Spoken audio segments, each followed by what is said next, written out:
19th. It's Monday. This is Legit Betting Edge, episode number 2. I'm Brian Benito, along with my podcasting partner, Scott Johnson. Scott, how are you?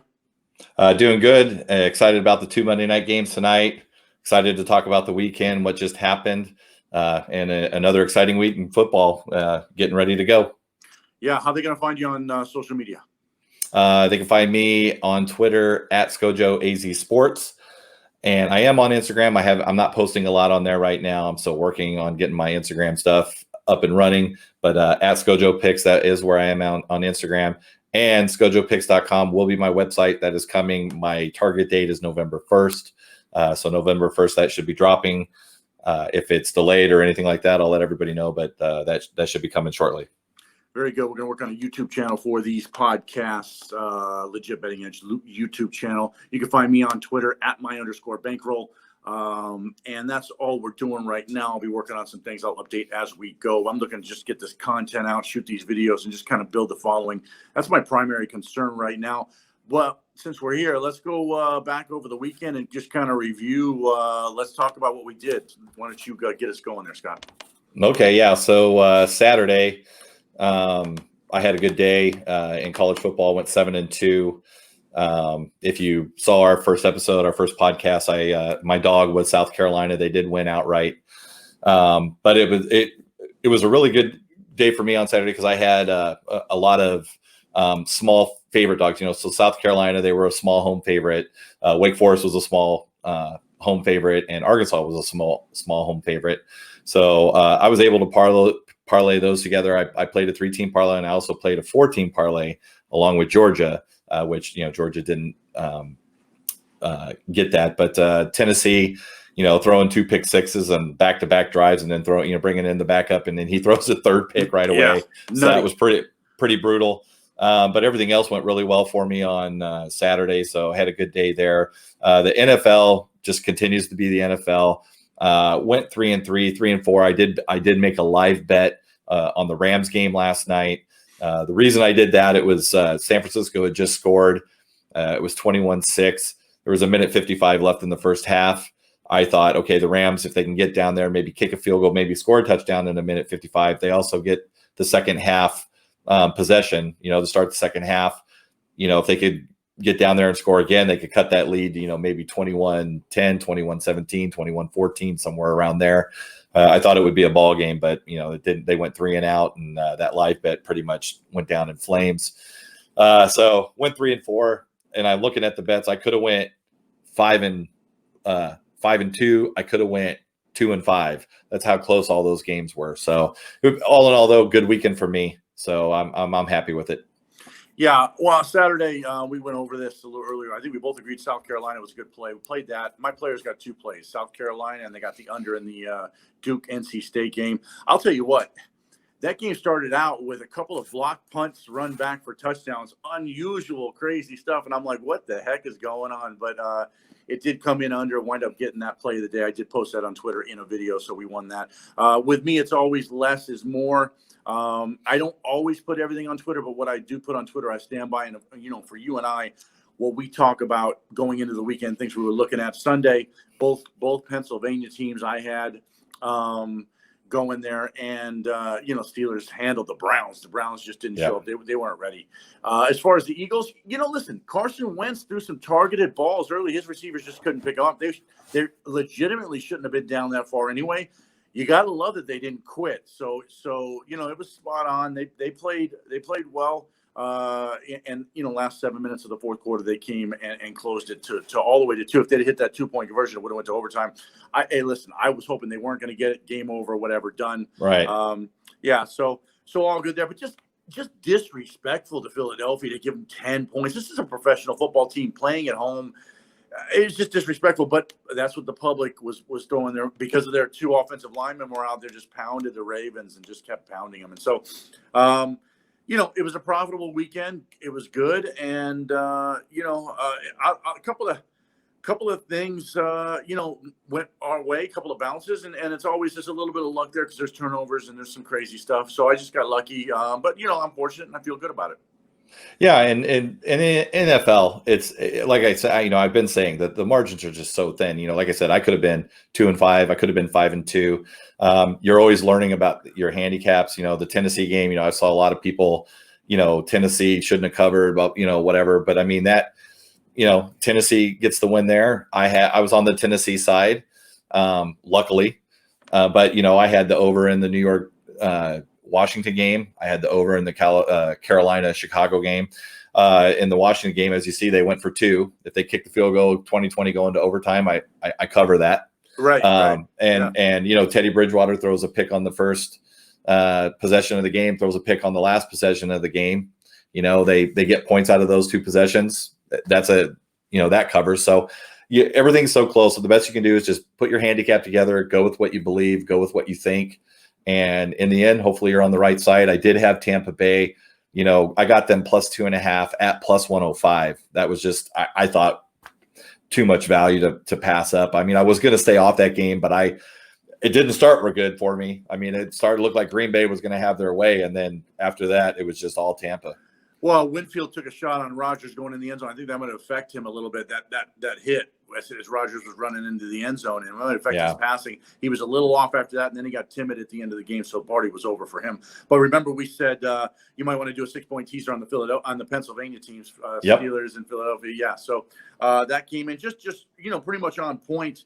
When you go back to college and you're looking at, let's say, Clemson dominating Georgia Tech, I mean, up by 45 by halftime, if I'm not mistaken, 52-7. Yeah. FSU blows out and holds on for against UNC. That was your play. Great play. Yep. Bama, pulls away in the second half against Georgia. Tennessee just couldn't handle, in my opinion, the late loss to Georgia. Then they came home pouting, probably didn't prepare very well. And listen, that goes on the coaching. 2 picks. The reserve comes in, he throws a pick. So it's just a pick central over in Tennessee, playing the game against Kentucky. Kentucky comes up with the victory. Yeah, and the Arkansas, Ole Miss just played a huge game against Alabama. That was a total letdown spot for them. Sure. Going to Arkansas. So I loved Arkansas in that game. I loved Wake Forest against Virginia. So Saturday was just a really good day for me. I mean, college, we talked about in the first podcast. For me, college is a lot more profitable. I have a lot more success in college. The NFL is just it's a grind, man. It's always a grind. I saw a lot of people on the Falcons yesterday, and I'm going to say you're welcome to all those people that bet on the Falcons because I have no luck with the Falcons at all. I looked at it, after I saw everybody on it, I went back and looked at it a little more. I kind of like the Falcons, but I've had no luck with the Falcons this year. Every time I'm on a game with them, it goes the opposite way. So if I'm betting with them, they can't cover. If I bet against them, they cover. So I just stayed off that game, and Kirk Cousins went Kirk Cousins, and that was a romp by the Falcons. Yeah, and I'm glad you brought that up because I was thinking about that earlier. Was it really the Falcons? Was it Raheem Morris as coach? Was it Dan Quinn getting out of there? Or was it the Vikings going for 2 against the Seahawks the week before, disappointed like Tennessee in a similar fashion, come home pouting and just not ready to play the game? You know what I mean? So you really can't gauge that. That game is just a total throwaway game by I would be surprised if Mike Zimmer's not on the hot seat at this point, right? Yeah, coach I mean, what has he done? Defensive coach, they're getting lit up this year. Yeah. So his team's not ready to play. Listen, another showing like that, he might get fired, and Gary Kubiak, offensive coordinator, might step in as coach. Could be definitely. Yeah. And then I got a lot of DMs on Saturday because I played I put on Twitter I had a 4-team money line parlay, and like I said, I had Georgia in that last game. So my first 3 hit.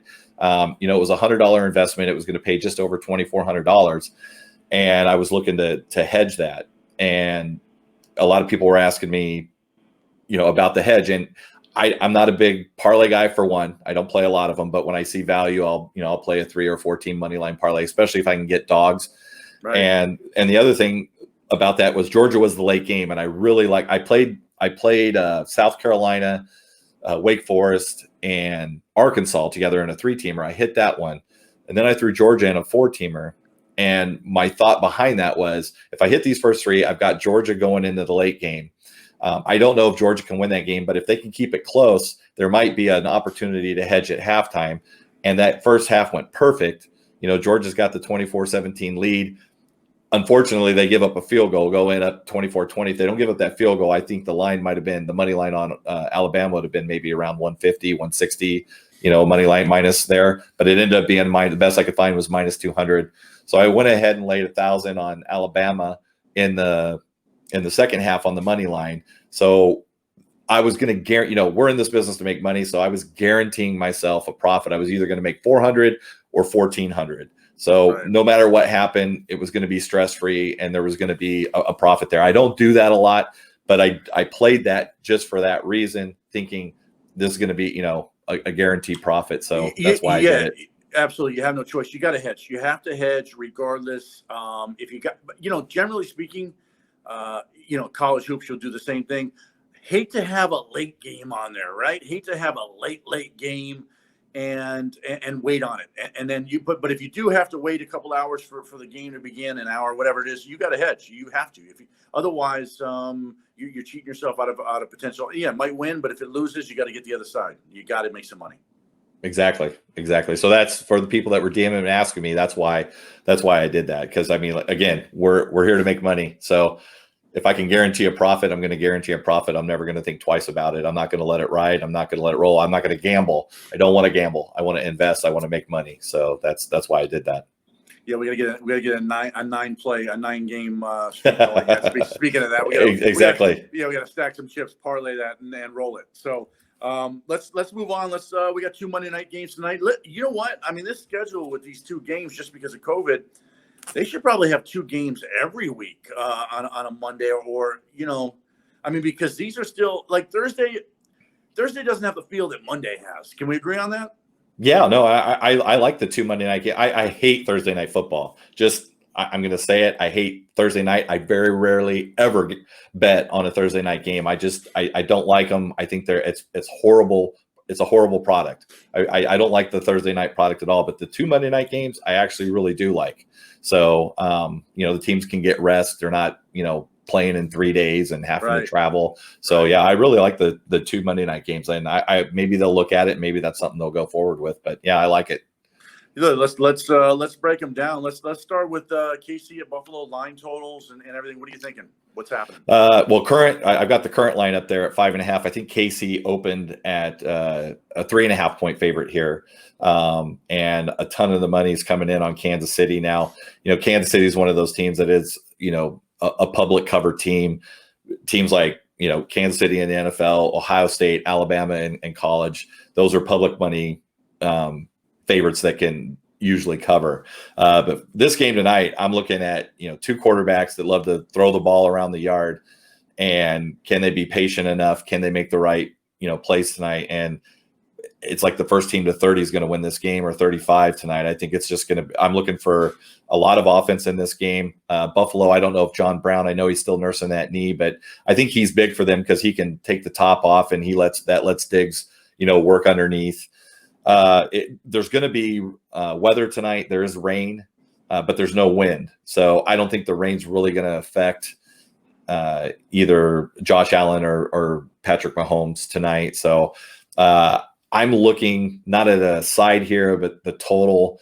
I know the total's at 56.5 right now. I think it opened at 56, but I'm liking the over in this game. Haven't made a play on it yet, but that's where I'm leaning. Well, here's it's as if now Buffalo didn't win 4 straight after that loss, right? They were on the road 2 games in a row. Obviously, I think the game opened at 3.5, right? Pounded to 5.5. That's what I see happening here. And, that's disrespectful to Buffalo. And here's what I think. I think this is a 3-point game. I do think Kansas City will clip Buffalo. I believe that, but I just don't know about how many. So, and the total is the total. I can't get a gauge on the total. The rain, there might be some fumbles, might be some turnovers. Maybe there isn't. Maybe everybody holds onto the ball. But with rain and the first elements of the season, you just don't know. But I just think if I'm leaning something on this particular game, I'm leaning take Buffalo with the points.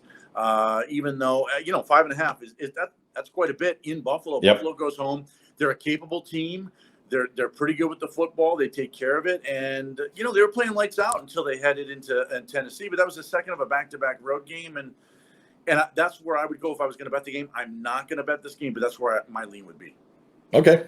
Yeah. So we're going next.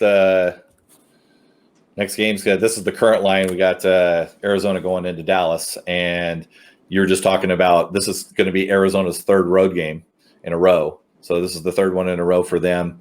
This game for me is another. I think there's going to be a lot of offense. I don't think the Cowboys are going to lose that much with Andy Dalton. I mean, Dak Prescott is definitely, elite and probably deserves to be paid. But Andy Dalton is a good backup. I mean, he's got over 30,000 yards passing in the NFL. He's been a starter for a long time. And I think Dallas will be doing the Cardinals a favor if they want to just feed Elliott tonight and not throw the ball around the yard, because the Dallas has got three good receivers, with Cooper, CeeDee Lamb, and Gallup. And Arizona's defense is not good, and they've lost Chandler Jones, and now Budda Baker's going to be back tonight, but Jalen Thompson might not be there. I don't know. I see a lot of offense. I mean, and Dallas's defense has been just as equally as awful. Right. So this is going to be a defense optional game. Again, I lean Dallas. I mean, I know I'm rocking my Cardinals gear. I'm a Cardinals fan. You are, yeah. But I lean Dallas in this game to win. Because as a Cardinal fan, I know when we get these opportunities, most of the time we pretty much shit the bed. So, but I'm looking for a lot of offense in this game, and I think it's going to be high scoring. Arizona could pull it out, but I think they're going to have to outscore Dallas. I don't think this is going to be a grinded out game. I think that they're going to be throwing the ball over the yard here. And if Dallas, like I said, if they want to feed Elliott, I think that's doing Arizona a favor. I don't think we're going to get a lot of pressure on Dalton, and I don't think we can cover. Patrick Peterson's lost a step. Budda still's got that hand problem. So I think there's going to be a lot of offense in this game. My thought, and I'm with you on that. I think there could be a lot of offense. That total's very high, though. We were looking. Remember, we talked about the Tampa Bay Green Bay game. Thought that was coming in under the total. I think these totals are very, very high, and I wouldn't be surprised to come in over 50, but just under 55, maybe 52, something like that. Maybe only because look, Arizona is gassed because they have been on the road, right?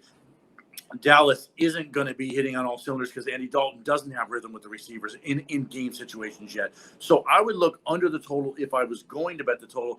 But here's what I'm thinking. I'm thinking Dallas money line on this one. Okay. Yeah. Minus 115, minus 120, whatever you're going to get. That's what I'm thinking. Dallas at home gets the victory. I think it's a close game. I don't know what the score is, but if I'm a betting man, which I am, and I was going to bet the total, I'm leaning under, and I'm looking at Dallas to win this game straight up. So I'm not looking to play the spread at all. Whatever you're going to give up to get the money line. I'm not looking to have Dallas win by 2 because, quite honestly, yesterday when the Giants were favored by 2.5 or 3, and I saw that line, it was open at 3, went down to 2.5. I'm thinking the Giants can't win a game. How the fuck can you trust them? Pardon my language. Yeah. How can you trust them to win by 3? You can't. If you're going to bet this game, you got to bet a money line play for the Giants. And so that's kind of my thought for the Cowboys. They're having trouble winning games. I'm not going to bring the spread into play, but if I do think they're going to win like I would tonight, I would play the money line. Okay, yeah, and it opened. Arizona was favored at 2.5, and now it's moved all the way to Dallas. So I think that's a popular play. A lot of people on Dallas. So, so Monday night picks. Yeah, so I'm going to go to the first game tonight, and like I said, I know it is raining there, but I think these are just two offenses that that they both. To me, it's going to be what happens with the defenses. If the defenses are going to blitz, because I know both of these defenses like the blitz, but Tennessee showed what to do to Josh Allen as they dropped back. They played in that soft zone. True, they made him check it down. He's a very impatient quarterback. Yes. Does he have the ability to do that? I don't know. But Pat Mahomes is kind of the same way. He likes to hit those big plays. I mean, he might have a little more discipline, to hit the checkdowns, but he's got a ton of athletes running around the field there. And, now Le'Veon Bell, I know he's not going to be there tonight, but now they've got him. So he's just got a riches of talent. So I'm looking for not a lot of defense in this game. I'm looking for a lot of offense. I'm not going to play the side, but I am going to play the total. I'm going to play it over. I've already made that bet. I've got total over 56. That's my bet. I think the current total is over 56. It's at 56.5 right now. So my play for Monday night on this podcast is I'm going over in the Buffalo Kansas City game. Okay, and here's what I'll say for that. You know, Derek Carr did light up that Kansas City Chief defense. He lit them up. So I think Josh Allen can probably do the same.